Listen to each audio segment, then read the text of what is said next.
नमस्कार दोस्तों, हरे कृष्णा।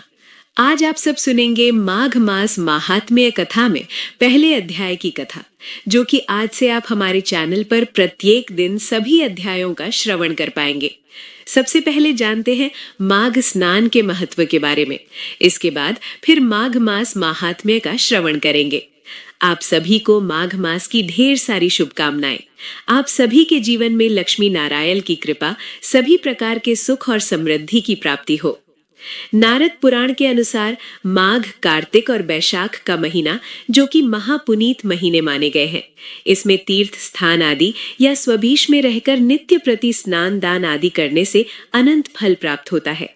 स्नान सूर्योदय से पहले, जो कि श्रेष्ठ माना गया है। इसके बाद जितना भी विलंब हो उतना ही निष्फल होता है। स्नान के लिए काशी और प्रयाग सबसे उत्तम माने गए हैं।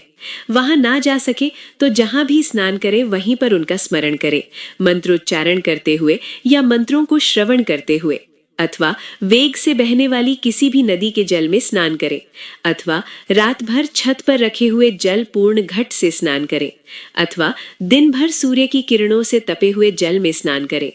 स्नान के आरंभ में ईश्वर की प्रार्थना करें और स्नान करने के पश्चात सूर्य को अर्घ्य देकर के हरि का पूजन या स्मरण करें। माघ स्नान के लिए ब्रह्मचारी, गृहस्थ, सन्यासी और वनवासी, चारों आश्रमों के ब्राह्मण, क्षत्रिय, वैश्य और शूद्र, चारों वर्णों के बाल, युवा और वृद्ध, तीनों अवस्थाओं की स्त्री, पुरुष या नपुंसक जो भी हो, सबको आज्ञा है। सभी यथा नियम नित्य प्रति माघ स्नान कर सकते हैं। स्नान की अवधि या तो पौष मास के शुक्ल पक्ष की एकादशी से माघ शुक्ल एकादशी या पौष शुक्ल पूर्णिमा से माघ शुक्ल पूर्णिमा तक, अथवा मकर राशि पर सूर्य आए उस दिन से कुंभ राशि पर जाने तक नित्य प्रति स्नान करें और उसके अनंतर जहां तक हो सके मौन रहें। भगवान का भजन या पूजन करें। ब्राह्मणों को अवारित यानी कि बिना रुके नित्य भोजन करावें। कंबल, मृग चर्म, रत्न, कपड़े, उपाहन यानी कि जूते, चप्पल, धोती और पगड़ी आदि दें। एक या अधिकाधिक 30 द्विज दंपत्ति ब्राह्मण ब्राह्मणी के जोड़ों को टरस यानी कि 6 प्रकार के भोजन करवाकर सूर्य की प्रार्थना करें। इसके बाद उनको अच्छे वस्त्र, सप्तधाने और 30 मोदक दें। स्वयं निराहार, शाकाहार, फलाहार या दुग्धाहार व्रत एवं एक भुक्त व्रत करें। इस प्रकार काम, क्रोध, मद, मोह का त्याग करके भक्ति, श्रद्धा, विनय, नर्मता, स्वार्थ त्याग और विश्वास भाव के साथ स्नान करें तो अश्वमेघ आदि के समान फल की प्राप्ति होती है और सभी प्रकार के पाप तथा ताप, दुख और दरिद्र दूर हो जाते हैं।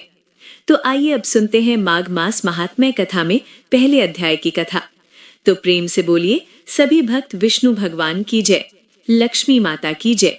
एक समय श्री सूत जी ने अपने गुरु श्री व्यास जी से कहा कि हे गुरुदेव, कृपा करके आप मुझे माघ मास का महात्म्य कहिए, क्योंकि मैं आपका शिष्य हूँ।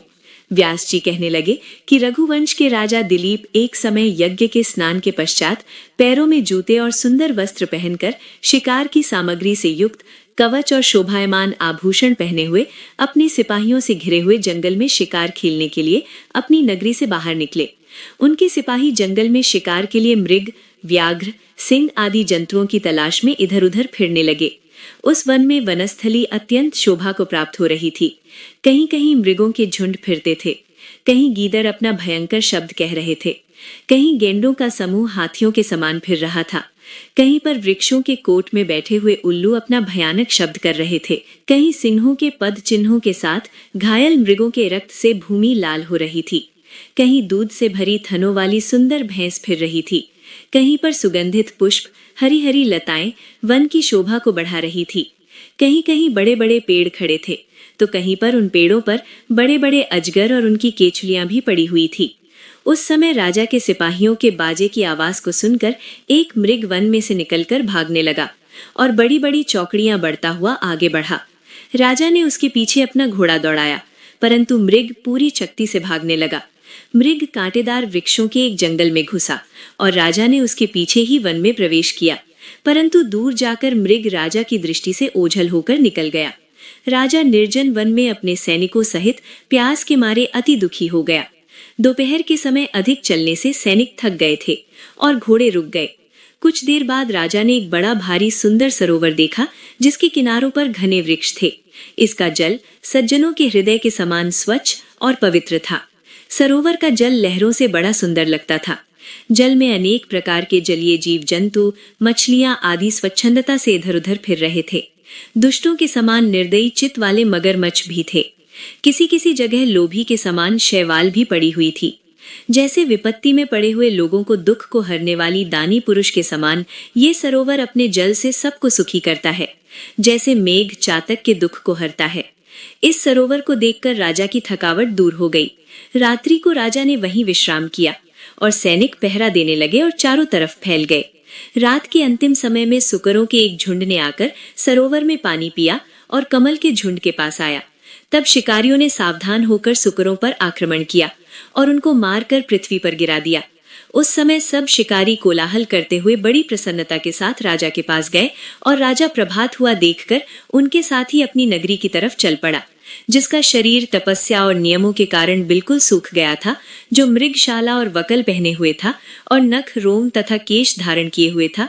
राजा ने ऐसे घोर तपस्वी को देखकर बड़े आश्चर्य से उनको प्रणाम किया और हाथ जोड़कर खड़ा हो गया। तपस्वी ने राजा से कहा कि हे राजन, इस पुण्य शुभ माघ में इस सरोवर को छोड़कर तुम यहाँ से क्यों जाने की इच्छा करते हो? तब राजा कहने लगा कि हे महात्मन, मैं तो माघ मास में स्नान के फल को कुछ भी नहीं जानता। कृपा करके आप विस्तार पूर्वक मुझे बतलाइए। इस प्रकार से माघ मास महात्म्य कथा में पहले अध्याय की कथा पूर्ण हुई। तो सभी भक्त प्रेम से बोलिए विष्णु भगवान की जय, लक्ष्मी माता की जय। इसके आगे की कथा, जो कि आप अगले दिन दूसरे अध्याय में सुनेंगे, इसी प्रकार से ज्ञानवर्धक जानकारियां प्राप्त करते रहने के लिए, व्रत पूजा के बारे में जानने के लिए, कथा को सुनने के लिए, अगर आप हमारे चैनल पर पहली बार आए हैं तो इस वीडियो को लाइक करके चैनल को जरूर सब्सक्राइब करें। साथ ही कमेंट बॉक्स में जय श्री कृष्णा, राधे राधे जरूर लिखें। हरे कृष्णा।